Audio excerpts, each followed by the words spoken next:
Bienvenidos una semana más a las entrevistas de la Asociación Capernaum. Hoy cuento con la presencia de Carolina Lara, que es trabajadora social y coordinadora de educación de A21 España. Y vamos a hablar de la trata y de la esclavitud en el siglo XXI. Bienvenida, Carolina, a la Asociación Capernaum. Muchas gracias y muchas gracias por la invitación. Fue muy emocionante recibir tu mensaje en primer lugar y con muchas ganas de compartir hoy sobre la trata de personas y este tema que creo que va a ser muy interesante para la gente y quizás muy desconocido. Sí, no, además yo te llamo porque camino con vosotros todos los octubres, caminando por la libertad, y como nosotros trabajamos con la trata y la prostitución, pues me gusta siempre traer gente que pueda aportar otro punto de vista diferente del que tenemos nosotros y de cómo trabajamos. Y me gusta mucho A21 y digo, por eso te llamé y aquí estás. Y para empezar, voy a leer un comentario que hizo en un vídeo Christine Kane, que es la fundadora de A21, y ella decía, 1 millón es solo una estadística hasta que conoces a una, y que de repente el tráfico humano no era solamente una estadística impersonal, se convirtió en una persona, tenía Mm, una cara, un nombre y sobre todo de repente tenía una voz. Bueno, a todos los que trabajamos con trata mm. nos ha ocurrido esto, sabemos lo que significa. Y antes de meternos en materia, quiero que me digas qué es A21, cómo y dónde nace y dónde suele trabajar A21. Sí, A21 aquí en España es una organización relativamente nueva. Empezamos en el año 2018, pero nuestra fundación como organización tiene lugar en el año 2007. Somos una organización, una ONG internacional. Entonces, nuestra primera sede o en primer momento se establece en Grecia. ¿Y cómo nace? A mí me encanta contar la historia de cómo nace A21 porque fue precisamente Christine y Nick Kane, que son nuestros fundadores. Ellos estaban haciendo un viaje a Grecia, y vieron un cartel que decía personas desaparecidas. Y en este cartel les llamó mucho la atención porque había el nombre de una niña que se llamaba Sofía, como su hija. Así que a ellos les llamó muchísimo la atención, pero no tenían idea de por qué una persona se podía desaparecer. Hablaron con una de las amigas más cercanas de la pareja y ella les dijo, pues esto podría llegar a ser trata de personas, ¿no? Todas estas personas que desaparecen y que no sabemos en dónde están pueden ser víctimas de trata. Y ellos siempre dicen que ante esta realidad y ante darse cuenta que algo como esto estaba pasando, que personas estaban siendo violadas, que su libertad estaba siendo violada, que sus derechos estaban siendo transgredidos, decidieron hacer algo. Entonces A21 empieza desde un deseo profundo de dos personas que tenían muy poco conocimiento sobre trata y sobre ONGs de hacer algo para cambiar la realidad de su momento. Como te decía, actualmente estamos en diferentes países, somos ONG internacional, tenemos 19 sedes en 14 países, entre ellos España, que es una de las sedes más nuevas, aunque ahora Latinoamérica el año pasado inició. Entonces tenemos otra sede más nueva que nosotros, ¿no? Ya nos quitaron ese lugar. Pero tenemos muchísimas sedes en Tailandia, Camboya, Estados Unidos, Australia, en Latinoamérica. Está centrada en México, pero tiene alcance de toda Latinoamérica. Y básicamente trabajamos en un enfoque integral que busca contrarrestar todo lo que tiene que ver con la trata de personas para poder, de alguna manera, interrumpir el ciclo de la trata incluso antes de que ocurra. ¿Y por qué decidiste tú un día involucrarte con A21 y en qué consiste la labor que desempeñas dentro de la ONG? Sinceramente, para mí, la trata de personas no era ni un problema, no era un problema ni que conocía ni que me llamaba tanto la atención, siendo totalmente honesta, ¿no? Yo soy joven, soy migrante y siempre mi deseo o la intención de mi corazón era yo quiero trabajar con personas en situación de riesgo de exclusión social, en vulnerabilidad, con mujeres. Esa era mi pasión. Y un día, también en Caminando por Libertad, me di cuenta que la trata de personas existía, que habían muchísimas víctimas y eso me impactó. Cuando escuché que había más personas en esclavitud ahora que en ningún otro momento de la historia de la humanidad, la verdad es que me sentí como atropellada por esa estadística y decidí que tenía que hacer algo. Empecé a conocer un poco más sobre A21 y bueno, al final terminé trabajando aquí. Actualmente mi rol es coordinadora, como decías tú, de educación Eso significa que llevo toda la parte de programas educativos. Nosotros intentamos, que te voy a contar un poco más adelante, pero intentamos implementar la enseñanza de derechos humanos y trata de personas a los niños, ¿no? En la educación formal. Luego también trabajo con el área de prevención. Significa que tenemos campañas, actividades y diferentes iniciativas para poder prevenir a las personas más vulnerables, precisamente como decía antes, para intervenir el ciclo antes de que ocurra. Y luego también me encargo de toda la parte de sensibilización, que tiene que ver con actividades como Caminando por Libertad, como Can You See Me, que está aquí atrás, todo lo que hacemos para que la sociedad en general entienda lo que es la trata de personas. Tenemos mucho trabajo, hacemos Sí. muchísimas cosas, y esa es un poco mi área, ¿no? Que engloba mucho. Ahora sí que ya vamos a entrar en materia y lo primero, dudo mucho que haya alguien que nos pueda escuchar que no sepa lo que es la trata o que no haya escuchado hablar de la trata, pero para curarnos en salud, quiero que me cuentes qué es la trata, a qué países afecta y qué cifras más o menos maneja A21 de la cantidad de personas que viven en esclavitud a nivel mundial. La trata de personas, el concepto muy formal, está en el protocolo de Palermo, pero ese no es el que vamos a hablar el día de hoy. El concepto como más sencillo para entender la trata de personas son personas que son compradas y vendidas en contra de su voluntad, despojadas de sus derechos y privadas de su libertad. Personas que son obligadas a trabajar, a ejercer la prostitución, a ejercer la mendicidad forzada, que ahora también hablaremos de los tipos de trata, en contra de su voluntad y para el beneficio de otra persona. Eso podría llegar a ser la trata de personas. Luego, ¿dónde ocurre? La realidad es que la trata de personas está presente en todos los países y en casi todas, y digo casi todas porque no puedo asegurar completamente, pero yo diría que en todas las ciudades del mundo. Las estadísticas, ¿qué nos dicen? El tema de las estadísticas es complejo, en primer lugar, porque al ser un problema tan oculto, creemos que las estadísticas que yo voy a contar a continuación no representan la totalidad, ¿vale? Pero ¿qué estadísticas tenemos? Según un último informe que salió hace apenas, yo creería que en menos de un mes, hay 50 millones de personas en esclavitud. Este es un informe que fue publicado por la Organización Internacional del Trabajo, la organización Walk Free y otras organizaciones, y ellos decían que hay 50 millones de personas en esclavitud. Significa una de cada 150 personas en el mundo. Y estas estadísticas son muy alarmantes porque hace tan solo 5 años eran 40 millones de personas, que ya eso es mucho, porque 40 millones de personas es la población de España, poco más, poco menos, ¿no?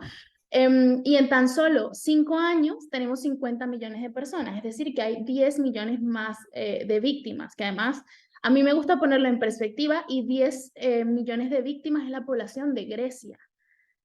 La trata cada día tiene más víctimas. Es un crimen que afecta todos los países, todos los lugares del mundo. Y de hecho, otras estadísticas podría ser que una de cada 4 víctimas de trata es menor, que ahí también entendemos un poco cómo funciona la trata.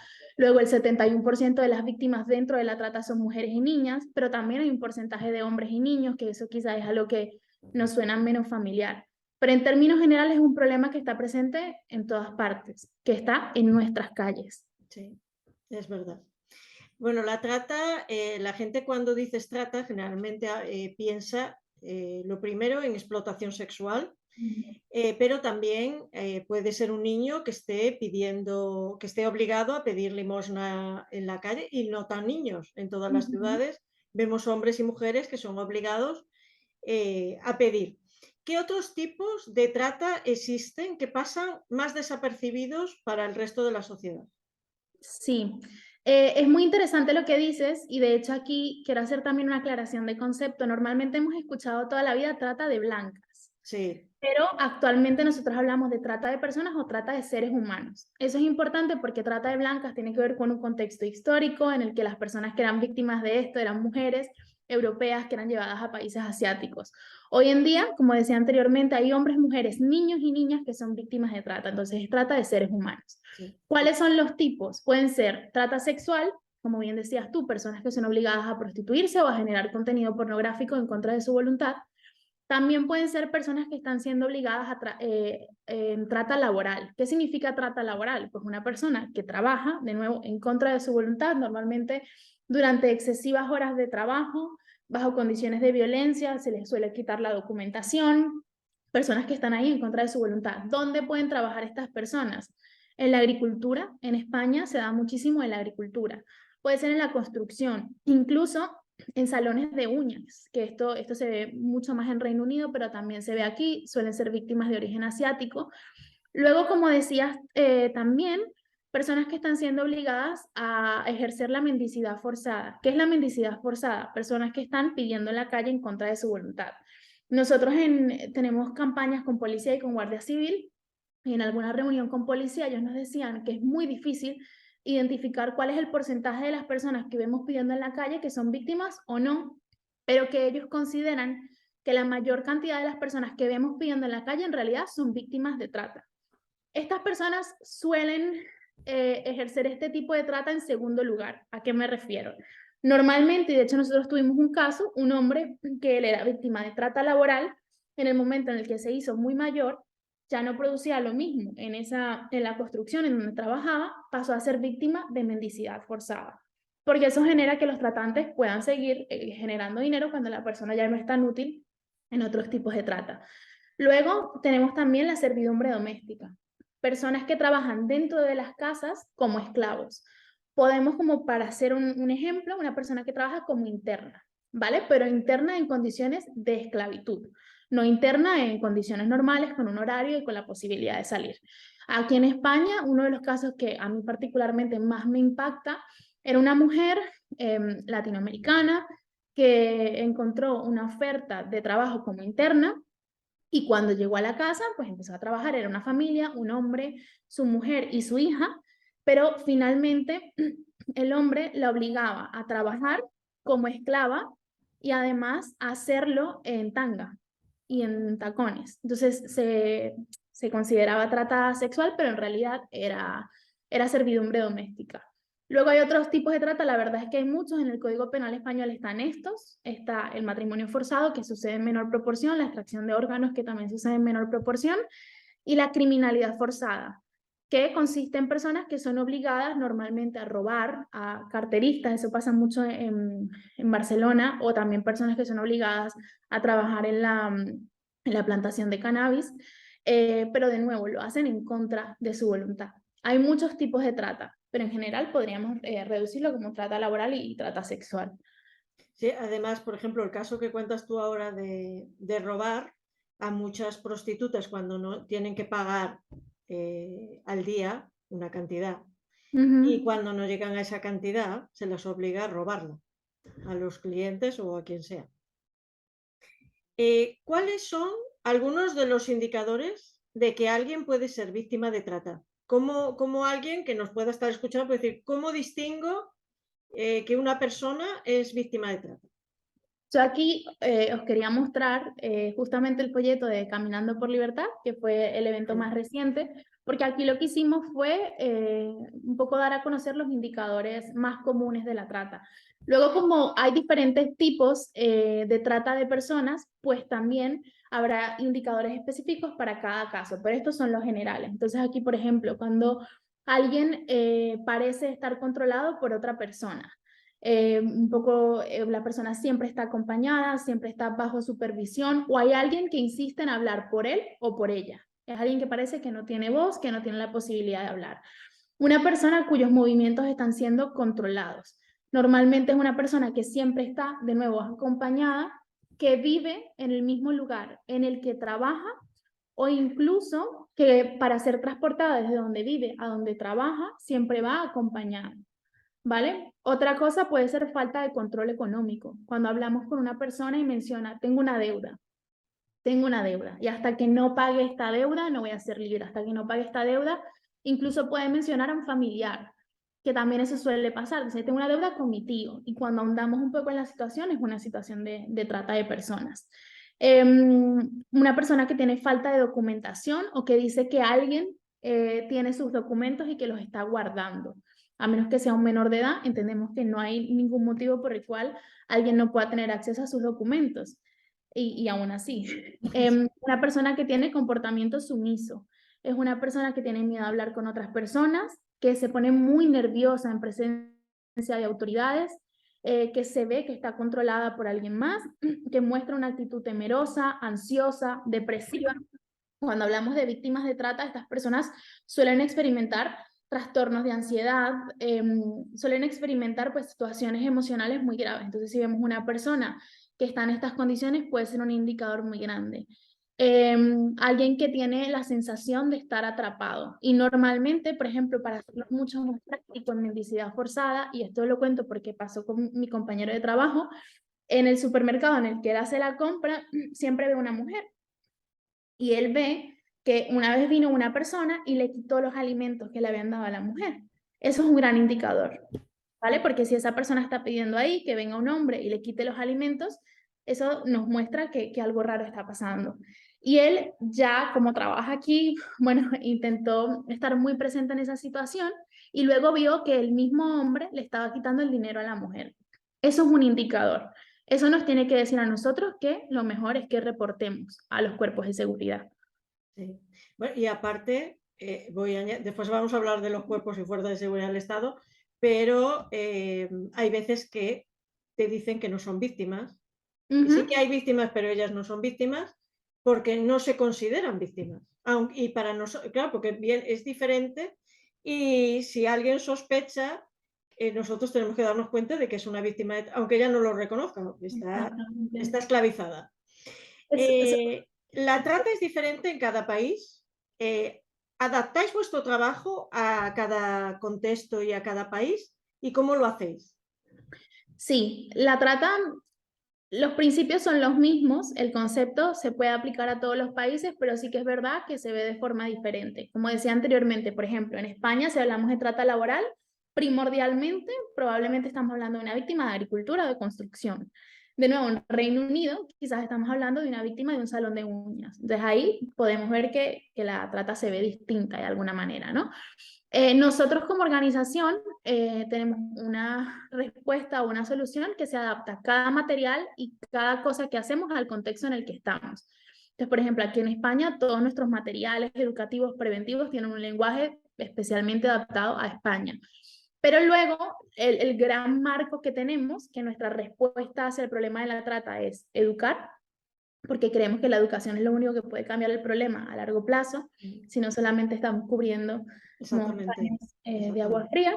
Luego, rescatar a las víctimas, eso tampoco cambia, cambia la forma, quizás, como lo comunicamos, pero el rescate de víctimas se da igual, a través de operaciones, con cuerpos de seguridad, a través de líneas telefónicas de emergencia, y luego la restauración, que también en cada país se ve de forma diferente. Por ejemplo, hay países en donde tenemos un modelo donde hay una casa de acogida y hay otros países en donde tenemos un modelo que se llaman centros de libertad, que lo que hacemos es para que las víctimas no sientan que salen de estar atrapadas, encerradas en una casa, a estar atrapadas en otra casa, pero con personas que las quieren cuidar, sino que tengan su independencia, vivan solas o solos, y que solamente vayan a ese centro de libertad para formarse o recibir el asesoramiento necesario. Eso lo adaptamos. Pero un poco la solución general es la misma. Luego el lenguaje y todo se adapta al contexto. Cuando rescatáis a una persona que está en la trata, aparte de llevarla a una casa o estas casas de la libertad que dices tú, ¿cómo trabajáis? Porque una víctima de trata se ha visto que tiene estrés postraumático. Entonces, ¿cómo soléis trabajar con ella? Es un trabajo holístico. Aquí en España, nosotros particularmente, A21 todavía no tiene estos centros, ¿no? Nosotros vamos desarrollando cada área Sí. dependiendo de nuestro proceso de maduración como organización. Ahora estamos en rescate, pero actualmente lo que haríamos si hay una víctima rescatada es que la derivamos a otra organización o a otro centro. Sin embargo, todas las organizaciones se manejan un poco bajo la misma premisa, ¿no? Que es acompañar holísticamente a las supervivientes o a los supervivientes. ¿Cómo se hace esto? Bueno, con apoyo psicológico, obviamente, porque lo que tú mencionabas es real, hay un estrés postraumático. Luego también con asesoramiento para la búsqueda de empleo, para el inicio de una nueva vida, con brindar pues capacitación para quizás aprender nuevos oficios o nuevas formas de insertarse en el mundo laboral.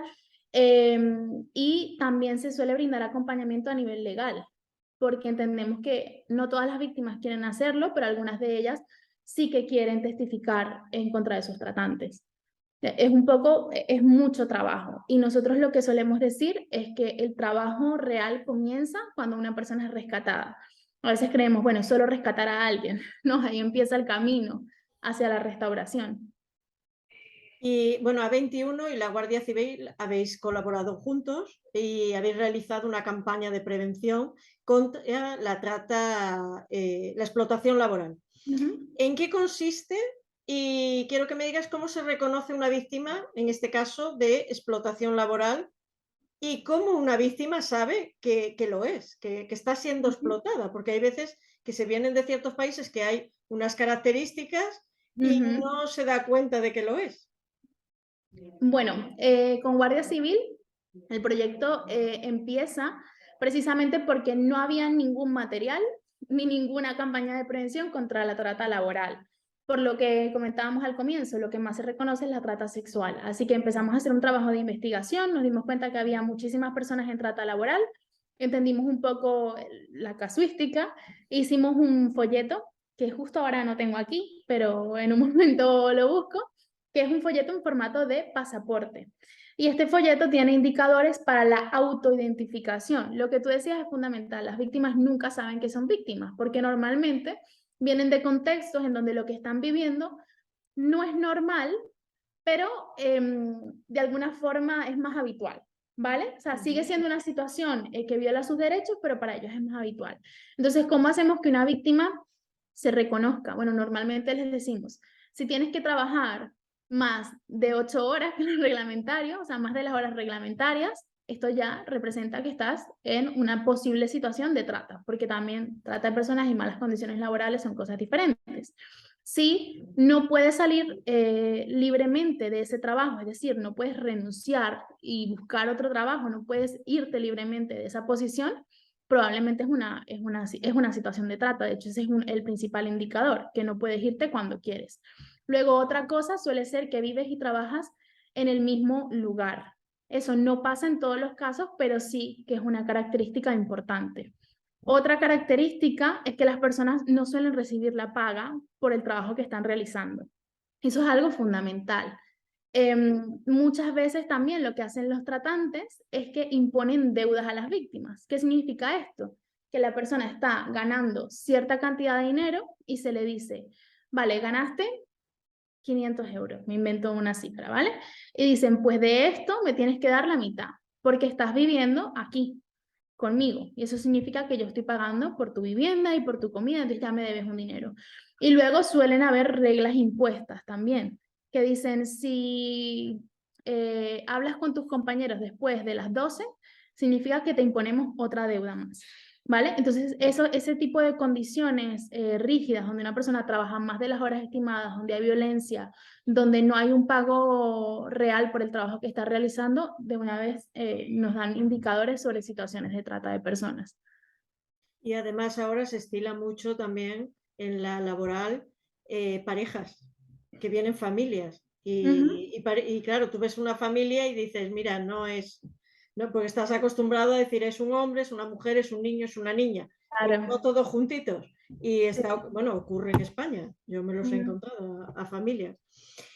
También tenéis un folleto para niños y jóvenes en los que A21 ha colaborado con la Policía Nacional sobre la explotación sexual online que va en aumento. Y ahora ya vamos a hablar de nuestro país, porque siempre que hablan parece que es gente que viene de fuera, que aquí no. Bueno, pues hay españoles también. Sí. En situaciones así puedes acabar siendo objeto de abuso o explotación de menores e incluso caer en una red de trata de personas. ¿Qué consejos le darías a los jóvenes y a los niños sobre su comportamiento en redes sociales? Sí, esta campaña un poco parecida a la de Guardia Civil, inició por una falta de información en esta área. De hecho, para empezar, el concepto de explotación sexual infantil en línea ni siquiera existe en español. Es una traducción que intentamos hacer Sí, adaptar. porque del inglés ya se había hecho, ¿no?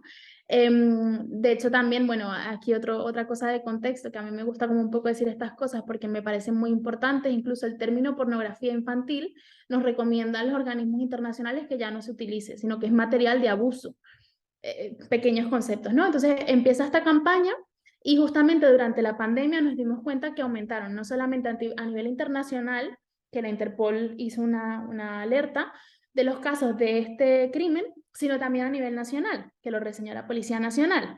Significa que cada vez más niños que están en redes sociales son captados por groomers, que en realidad son personas adultas que se hacen pasar por alguien de un menor, se hacen pasar por un amigo del niño y finalmente consiguen material de abuso sexual, que es lo que decimos que ya no se entiende como pornografía infantil, ¿vale? Esto es algo que necesitamos hablar con los menores, porque para ellos el Internet es un espacio casi físico por su generación. ¿Qué recomendaciones les damos? Nosotros tenemos charlas que impartimos gratuitamente en coles y en institutos y ahí les damos recomendaciones. El perfil tiene que mantenerlo preferiblemente privado. Si los agrega una persona que no conocen, que no tienen ningún amigo en común, deberían bloquearlo o eliminarlo. O también denunciarlo, que también se puede y ellos normalmente que son muy inteligentes para estas cosas saben cómo hacerlo. Otra cosa, les recomendamos que no utilicen la ubicación en sus perfiles, ni en publicaciones ni en historias, porque ahora vemos que se puede poner la ubicación del lugar exacto en el que estás. Otra cosa, que no publiquen las fotos del lugar en el que están en el momento en el que están en ese lugar. Si yo me tomo un café, en el momento que yo esté saliendo del café, incluso cuando esté saliendo por la puerta, ahí es cuando debería empezar a publicar esas fotos, ¿no? Porque tenemos este sentido de inmediatez. De hecho, nosotros todo esto lo hacemos no con palabras, sino con un juego. Les damos un perfil de Adrián, que toda nuestra campaña se basa en la misma historia, que es una historia de la vida real. Les damos un perfil de Instagram y les damos unas preguntas, un cuestionario. Ellos tienen que responder a todas las preguntas del cuestionario con 4 fotos que están en el perfil de Instagram de Adrián. ¿Y qué errores comete Adrián? Él se toma una foto en el club de fútbol con la camiseta del club de fútbol y pone la ubicación. Entonces ya sabemos la ciudad en la que vive, el lugar en donde lo podemos conseguir, porque es un club de fútbol que conocemos y podemos ir hasta allí o amenazarlo con eso. Y los niños se dan cuenta que en solo 4 fotos sabemos dónde vive Adrián, quiénes son sus amigos y cómo amenazarlo. Y ya con esto ellos aprenden de forma práctica. Pero luego tenemos el material también que se puede descargar gratis en internet para padres, para niños, para aprender un poco más sobre esto. Yo me leí los folletos, yo los tengo, porque además a quien me los pide yo los paso por correo electrónico, porque me parece súper importante. Y hay algo que leí que me gustaba mucho, que, bueno, una es que nunca se sabe quién está al otro lado de la pantalla. Yo ahora mismo sé a quién tengo porque te tengo ahí. Si ahora mismo estuviéramos chateando sin verte la cara y tú a mí tampoco, podría ser un hombre pasarte por una joven y al contrario. Y que hay que tener en cuenta que las fotos nunca van a desaparecer de Internet. Eso también va para los adultos, porque yo veo fotos que se cuelgan y hasta en el estado y todo, y de personas adultas y que pone a sus hijos. Y digo, madre mía, con todo lo que uno sabe, ¿cómo pueden hacer esto? Porque eso no va a desaparecer. Y después, algo que me ha encantado, que dice, antes de enviar un vídeo a esa persona que te lo pide, piensa de si todos tus compañeros del instituto vieran ese vídeo, ¿tú lo mandarías? Y me parece ideal porque para que recapaciten antes de, oye, esto si me lo ve otra persona, a mí me gustaría. Entonces me gustó mucho esta campaña. Sí, sí, y lo de la temporalidad es muy importante. Nosotros siempre lo mencionamos porque, de hecho, en los casos reales que hemos visto de los informes internacionales de este problema, muchas víctimas decían, es que yo ya soy un adulto, pero la imagen de mi abuso sigue estando en Internet. Y cada vez que esa imagen se abre, yo vuelvo a ser víctima, aunque yo sea un adulto. Entonces, tenemos que entender que muchas personas dicen, bueno, no es lo mismo que esta situación pase en Internet a que pase en la vida real. No es igual, porque igual representa una violación de tus derechos, igual también hay una cosificación, esas imágenes se venden. Las imágenes de los menores en internet se venden y se venden muy caras, y aquí en España se venden y se han encontrado redes completas de personas que venden esas imágenes de los niños. Y eso va a permanecer ahí para siempre. Es importante que los padres y que los niños entiendan eso, porque quizás ahora no es tan relevante, pero cuando tengas 25 años y sepas que tu imagen se sigue abriendo, sigue revictimizando a las personas. Exacto. Yo me acuerdo hace unos años que se puso de moda el hacer la foto del pie y colgarla en internet, y después me entero de que hay países que las compran, quiero decir, las robas, porque yo pongo una foto en el estado, puedes hacer un pantallazo, de la del WhatsApp también, de todas, y se vendían a ciertos países que les gustaban, bueno, que eran fetichistas de los pies, hasta ese punto, y hay que darse cuenta de lo que dices tú. Esa persona trabajará el día de mañana y su jefe, sus compañeros, su pareja, sus hijos pueden ver esas fotos de cuando fue abusado. Es tremendo. Sí. Bueno, la educación ya hemos visto que es clave, a mí me parece fundamental en todos los temas, en la lucha contra la trata, por supuesto. Habéis desarrollado diferentes recursos educativos para prevenir y educar sobre la trata de personas en nuestro entorno y en nuestra comunidad. ¿En qué consisten estos recursos educativos? Sí, te cuento sobre los recursos, pero antes de que se me olvide, también quiero decir que nosotros como organización ponemos a disposición todos nuestros recursos de forma gratuita.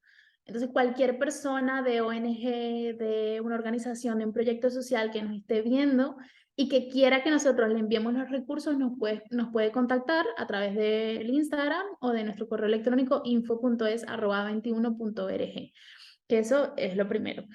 Bueno, materiales educativos. Lo mencioné hace un poco, para nosotros la educación a mí me apasiona personalmente, pero además de eso creemos que es la única herramienta para poner fin a esto. ¿Qué estamos haciendo? Bueno, tenemos guías que son materiales muy fáciles de leer, que son de 3 hojas. Tenemos una guía de relaciones sanas que enseña la diferencia entre una relación sana y una relación tóxica y cómo esto se puede llegar a relacionar con la trata de personas. Tenemos guías de empleo seguro que nos ayudan a reconocer falsas ofertas de empleo en el país o falsas ofertas de empleo en el extranjero, que también es súper importante. Tenemos guías para padres de niños y para padres de adolescentes, para que los padres entiendan cómo funciona todo esto de la explotación sexual infantil en línea, qué puedo hablar con mi hijo, qué le puedo decir, qué indicadores puedo observar para ver si él o ella está siendo víctima de esta situación. Tenemos materiales preventivos y además tenemos programas educativos. ¿Qué significa un programa educativo? Es un programa de 3 sesiones que se aplica normalmente dentro del aula, es decir, dentro de clase, pero también se puede aplicar fuera de clase, y lo que hacemos es que le enseñamos a los niños sobre derechos humanos, sobre sus derechos como niños, sobre la importancia de su voz, de su implicación también en el mundo en el que vivimos. Les enseñamos sobre trata de personas y sobre diferentes temas, ¿no? Para que ellos tengan un contexto histórico. Y esto lo aplicamos dentro normalmente de la educación formal. Actualmente estamos trabajando en ese proyecto que es apasionante de nuevo, y lo que queremos hacer es incluir dentro de muy poco, es nuestro primer programa educativo para la educación secundaria dentro de la educación formal española. Has nombrado las guías de padres y quiero hablar de ellas porque también me las he leído y me han gustado mucho. Es para hablarles de la trata de personas. Esta también colaboráis con la Policía Nacional para realizarla, y quería saber en qué lugares son captados los niños y los adolescentes en nuestro país para la trata, porque una vez más estamos hablando de nuestro país y de nuestros niños y nuestros jóvenes, y cómo pueden los padres proteger a sus hijos. Son captados a través de todas las redes sociales e incluso videojuegos. No hay muchas excepciones. Básicamente dentro de todas las redes sociales existe la posibilidad de captación porque hay chats. Y en esos chats hay personas que intentan hacerse sus amigos y captarlos. Normalmente los menores vamos a ver este tipo de situaciones.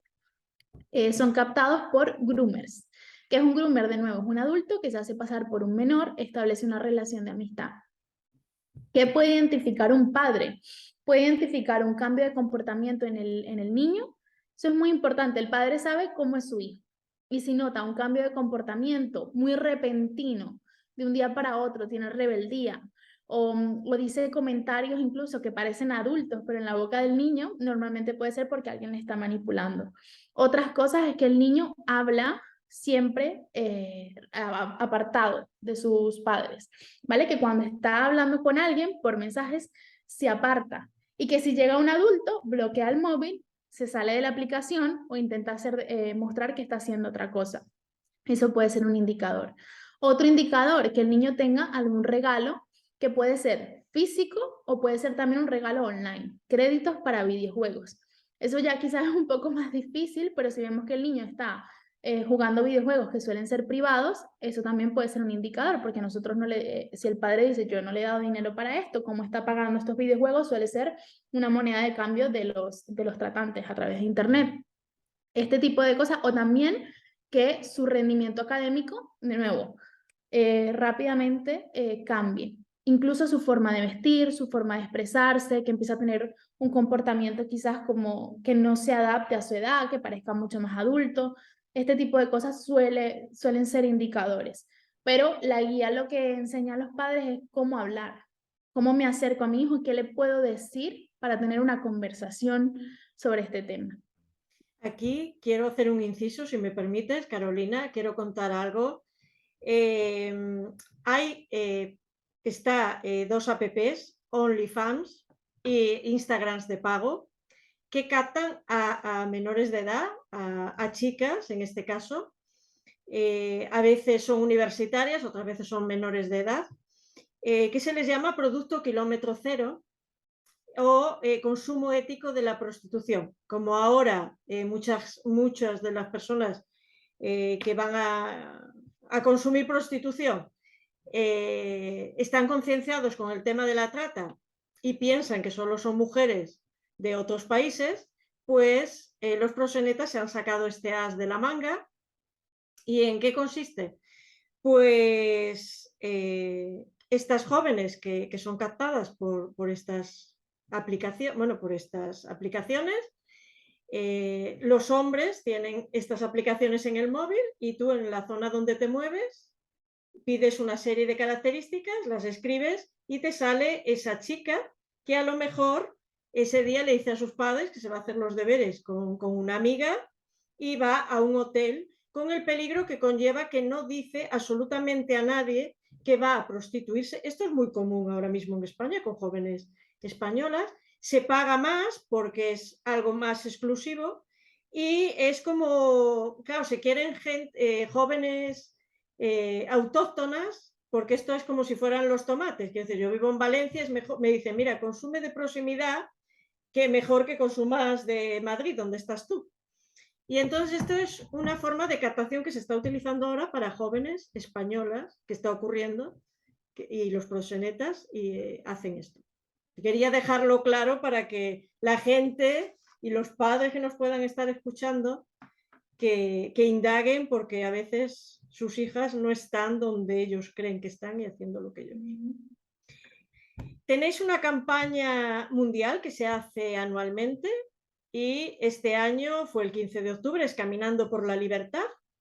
¿Cuántos países y cuántas personas han caminado por la libertad este año? Nuestra campaña Caminando por Libertad es otra de mis favoritas. Yo soy muy apasionada por mi trabajo, entonces todo lo que hago me encanta también. Es mi favorito. Pero bueno, este año Caminando por Libertad es un día en el que mundialmente salimos todas las personas a las calles, caminamos en fila india y en silencio para sensibilizar sobre el problema de la trata de personas y repartimos folletos como este para dar a conocer el problema. ¿Cuántas personas salimos a la calle? Aún no lo sabemos, somos cientos y miles, pero aún no tenemos el número total. En España, creo, es que no tenemos las cifras exactas, pero serán 2.000 personas aproximadamente. Aquí caminamos en 18 ciudades. Lo que sí que sabemos de momento es que alcanzamos a más de 820 millones de personas a través del evento y de su repercusión en redes sociales. Esto es 3 veces más que todos los años anteriores. 820 millones de personas en el mundo sensibilizadas sobre lo que significa la trata de personas. Eso es increíble. Maravilloso. Este año tuvimos 750 caminatas alrededor del mundo en 70 países. Eso sí, de eso sí tenemos las estadísticas ahora. Y es un evento súper importante porque no sabemos realmente lo que es la trata de personas. Hay muchos errores de concepto. De nuevo, solo mujeres en explotación sexual. Y lo que hacemos ese día es educar a todas las personas que nos ven, a todas las personas que reciben un folleto, a todas las personas que ven una noticia que se publicó en un medio de comunicación. En España fueron 32 medios de comunicación que reseñaron la noticia y eso también es increíble porque estamos levantando conciencia sobre el problema. Un problema que creemos que está oculto, que afecta a 3 personas, que están lejos de nosotros y que no nos debería afectar. Así que Caminando por Libertad es un evento increíble para sensibilizar. ¿Cómo se os ocurrió? Porque me encanta lo que es la caminata en sí. Yo camino todos los años y digo, ahora que la tengo delante voy a preguntarle, ¿cómo se Muy os bien. ocurrió?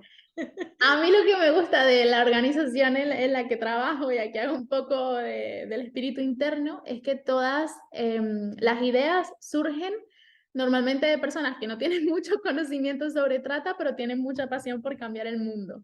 Un voluntario en una de nuestras oficinas de aquí de Europa dijo, solo para su oficina, hay que hacer algo de salir a las calles y entonces en ese primer año salieron como bueno, con las bocas tapadas, era un concepto muy diferente, ¿vale? Y dijeron, salimos a las calles y le decimos a la gente, aquí hay trata de personas en nuestro mundo. Y de repente las demás oficinas empezamos a ver esa actividad y dijimos, nosotros queremos hacer lo mismo. Y de hecho aquí en España el primer año caminaron solamente mujeres, solamente se hizo la primera caminata en Barcelona, solamente mujeres, y ya poco a poco se fue armando el concepto como mucho más a conciencia y decidimos que caminamos todos en fila india y en silencio. En silencio precisamente por respeto a las víctimas, pero también para visibilizar que son personas que parece que no tienen voz y que no son escuchadas en la sociedad. Y en fila india un poco también para mencionar que es algo solemne. Para nosotros la caminata es algo solemne, no es, no nos gusta gritar, no nos gusta hacer ruido, nos gusta que la gente vea que estamos en respeto y en conmemoración de cada persona cuyos derechos han sido transgredidos. Y surgió un poco así por un voluntario creativo que hizo una caminata y todos los demás dijimos, queremos hacer lo mismo y lo replicamos. A mí, de verdad, que es el acto al que más me gusta asistir. Cuando llega octubre me encanta. Bueno, Y hay gente que pregunta, ¿por qué de negro? ¿Por qué vamos todos de negro de arriba abajo? ¿por qué de negro? Bueno, para visibilizar la trata, de nuevo, intentamos que sea solemne, que muestre que es algo que de alguna forma, que es como un luto por la situación de la trata de personas. También obviamente para que sea mucho más uniforme. Y sí, toda la caminata es para que sea solemne, para que sea un luto, como una conmemoración a las víctimas, como una cosa de queremos que ellas y ellos sean vistos. Y de hecho, si ves la camiseta de este año es como un pequeño cartel. Que Sí. siempre llevamos los carteles, pues la camiseta de este año es un cuadro porque queremos que cada persona con la camiseta negra sea un cartel que visibilice la trata de personas. Ese es un poco el concepto, es muy simbólico. He leído en vuestra página web que ya está puesto el del año que viene. Es Sí, el 14 de octubre, así que animando 14 de octubre. que se anime la gente a caminar porque es algo... Además, desde ya digo que el año que viene nuestro sueño, y lo estamos persiguiendo y estamos trabajando, es tener por lo menos 25 caminatas. Aquí me estoy comprometiendo del todo, porque este año fueron 18 y 25 es conseguir organizadores en 25 ciudades, pero eso es lo que queremos para el año que viene. ¿Hay algún país que no esté colaborando ahora mismo y que digáis, queremos que ese país colabore? Hay unos cuantos países, ahora mismo no sabría decirte todos los países en los cuales está. Aquí tenemos en casi toda Europa, la verdad. Pero no sabría decirte un país en particular. Yo lo veo más a nivel nacional y sí que ciudades, hay muchas con las que estamos soñando. Este año yo estaba soñando con Salamanca y conseguimos la caminata en Salamanca, pero para el año que viene estamos soñando con Alicante, con varios lugares en los que no hemos tenido nunca caminata y las caminatas, además hay que decirlo, no las organizamos nosotros. Nosotros apoyamos y damos toda la ayuda a una persona u organización en cada ciudad que decide organizar la caminata. Entonces, si alguien nos está viendo y es de alguna ciudad donde no hay caminatas, para el año que viene puede ser un organizador. Exactamente. Bueno, 2021 ha sido un año decisivo para la libertad en A21. ¿Por qué y qué habéis conseguido? Tengo aquí un poco apuntadas algunas cosas que conseguimos en 2021. Una de las primeras cosas es que logramos sensibilizar a más de 4 millones de personas. De nuevo, para nosotros educar y sensibilizar es fundamental. Y quizás 4 millones de personas suena como, bueno, un número, un 4, pero son millones de personas en todo el mundo que ahora saben lo que significa la trata, que están sensibilizadas, que pueden hacer una llamada de emergencia y denunciar un posible caso de trata. Abrimos nuestra primera oficina en Latinoamérica, que es una oficina que tiene sede en Ciudad de México, pero que tiene alcance para toda Latinoamérica, está logrando cosas increíbles. Ya logró implementar el programa educativo dentro del sistema educativo de allí, y también está logrando implementar la línea telefónica, que es algo que me gustaría comentarte más adelante. Otra cosa es que pudimos recibir a 370 nuevas supervivientes en nuestros programas y derivarlas también a otros programas. Logramos asistir a 587 víctimas, que es diferente de las anteriores porque estas supervivientes entraron en nuestros programas, las 370, y estas 587 fueron asistidas, es decir, que fueron derivadas a otros programas de otras organizaciones, o bien también se les ayudó para que regresaran a sus países de origen, etc. Y doblamos el número de tratantes que fueron llevados a la corte. Esto también es una victoria. 30 tratantes en total fueron condenados y ahora están cumpliendo cientos de años en la prisión. Estas son algunas de las cosas, pero hay muchísimas más. Pues felicidades, porque son muchas y muy importantes. Un estudio de UNICEF revela que solo estamos observando el 26% de personas en el proceso de la trata, quedando el 74% oculto e invisible a los ojos de la sociedad.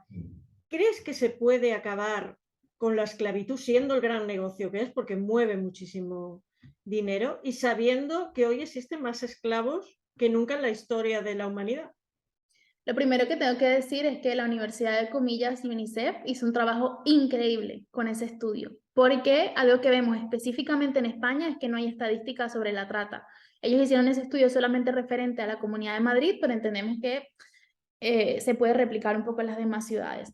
Si creemos que podemos poner fin a la trata de personas, absolutamente. No tenemos ninguna duda sobre ello. Nuestra misión como organización es abolir la esclavitud en todo lugar y para siempre. Y creemos que podemos hacerlo porque nosotros no vemos la lucha contra la trata de personas como un problema nuestro. No es nuestro problema como A21 y que nosotros lo vamos a solucionar. Nosotros lo que hacemos es empoderar y sensibilizar a todas las personas de la sociedad para que puedan ayudar a poner fin a este problema. Nosotros, de hecho, siempre lo decimos, y en nuestra conferencia global de este año lo decíamos, tenemos una realidad de 50 millones de víctimas, pero la población es muchísimo más grande que eso. Y sacando estadísticas en comparación de toda la población mundial y las 50 millones de víctimas, si tan solo el 1% de la población, y lo ponemos en pequeño, si tan solo el 1% de la escuela en la que te estudiamos, si tan solo el 1% de la comunidad, si tan solo el 1% de cada lugar en el que tenemos acción se une para poner fin a la trata de personas, ya es posible hacerlo, porque somos el doble de personas luchando que de personas que son víctimas. Eso suena como un montón de números, pero en números entendemos que es posible, solamente que nos hace falta que la sociedad se involucre y que todas las personas entiendan que no es un trabajo nuestro, es un trabajo de todos. Por eso, ahora los que nos están viendo y escuchando, ¿qué pueden hacer? ¿Qué pueden hacer? Lo primero, educarnos a nosotros mismos. De nuevo, siempre hablamos, y esto lo dice todo el mundo respecto a todos los problemas sociales, la educación es fundamental, pero la educación tiene que ver con un trabajo individual. Yo, para poder reconocer una víctima de trata en la calle, tengo que estar educado sobre cómo se ve una víctima de trata. Nosotros como organización y todas las organizaciones, no solamente nosotros, porque hay muchas otras organizaciones como la vuestra o muchísimas más en España, que trabajan y que tienen recursos. Entonces, lo primero, tenemos que educarnos para aprender a reconocer cómo se ve una víctima. Luego, ¿qué podemos hacer? Si vemos un caso, denunciar. Que yo tengo aquí los números de denuncia. Tenemos los números de Policía Nacional y los números de Guardia Civil, 062 Guardia Civil, el número de Policía Nacional es el 910 50 90 y tenemos los correos electrónicos también, que son correos a los cuales podemos enviar la información de lo que hemos visto sin ni siquiera tener que dar nuestros datos. No nos comprometemos nosotros, pero enviamos. En este lugar hay una persona con estas características y si tenemos una foto, pues muchísimo mejor la enviamos y decimos qué es lo que estamos viendo. Eso es fundamental, implicarnos. Ya sé cómo se ve la víctima, pero si la veo, me implico y hago algo. Obviamente, asegurándome de que permanezco a salvo. ¿Qué otra cosa podemos hacer? Muy práctica. Si tú eres un profesor, si eres un profesional que trabaja en la salud, en hostelería, trabajas en una organización social no especializada en trata de personas, el lugar en el que estés es un espacio en el que puedes promover que se hable de la trata de personas. Nosotros a todos los colegios a los que vamos, a los institutos, a los profesionales a los que formamos, los formamos porque una persona dijo en su escuela, en su colegio, vamos a hacer esta formación. Y nos invitan y nosotros vamos de forma gratuita y impartimos esa formación. Y eso ya cambia la realidad de todo ese lugar. Nosotros ahora, bueno, formamos a profesionales de hoteles, de nuevo, de futuros profesionales también en universidades, etc. Entonces, si estás en un lugar en el que puedes promover esto, hazlo. Otra cosa, estamos en un mundo globalizado e interconectado por las redes sociales. Utilicemos nuestras redes sociales para bien, compartamos información útil, compartamos la información de lo que están haciendo las ONGs, los números de emergencia, los vídeos de sensibilización. Podemos también, es que podemos hacer tantas cosas, podemos caminar por libertad, podemos, si somos estudiantes, unirnos a My Freedom Day, que es un día también de sensibilización en marzo. Y básicamente educarnos, denunciar, enseñar a otros. También se puede donar, obviamente, se puede hacer voluntariado. Hay muchísimas cosas en realidad que se pueden hacer. Antes me dijiste que recordáramos lo de la línea telefónica. ¿Qué es lo de la línea telefónica que me dijiste?